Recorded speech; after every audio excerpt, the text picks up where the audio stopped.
kondisi yang lebih memperparah keadaan adalah keberadaan hidayah dan iman di dalam hati kita tidak begitu kuat menancapnya.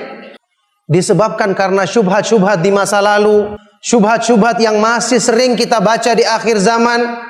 Ini semua menjadikan kita prihatin terhadap diri kita sendiri. Kalau mereka-mereka bisa menyimpang atau terkena penyimpangan tersebut, siapa yang menjamin diri kita tidak akan terkena penyimpangan tersebut? Ini saya beberapa kali mengingatkan kepada ikhwan, ya, satu penyakit, dan disinilah letak pandainya iblis dalam memperdaya manusia. Ketika dia mendapati sebagian orang sulit untuk diajak berbuat maksiat karena dia tahu kotornya perbuatan maksiat. Mendapati sebagian orang diajak untuk pengajian, diajak untuk berpaling dari pengajian, dia tetap menghadiri pengajian. Apakah syaitan kehabisan cara? Dia tidak kehabisan cara. Dia menggoda manusia justru dari sisi menampakkan kelebihan manusia tersebut. Dibuat manusia itu merasa bangga. Akhirnya bersandar kepada dirinya sendiri.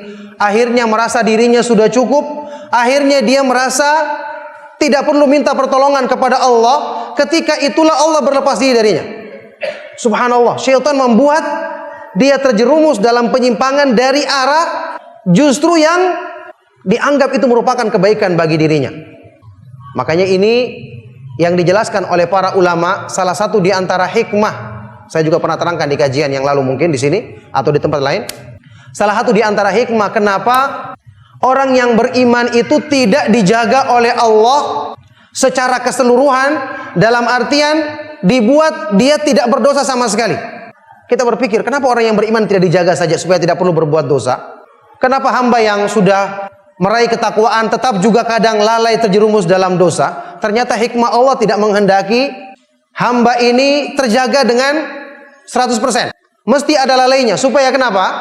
Supaya menjadikan dia tahu kelemahan dirinya, tahu menisbatkan nikmat hidayah kepada Allah, tahu untuk selalu berlindung kepadanya dari kelemahan dirinya, dari tipu daya syaitan yang selalu menunggangi hawa nafsunya.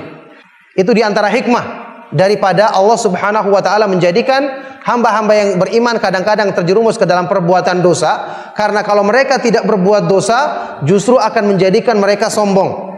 Dalam sebuah hadis yang hasan riwayat Al-Baihaqi dalam Syu'abul Iman, Rasulullah sallallahu alaihi wasallam pernah bersabda, "Laulam tudhnibu la khasyitu alaikum ma huwa akbaru min dzalika al-ujbu."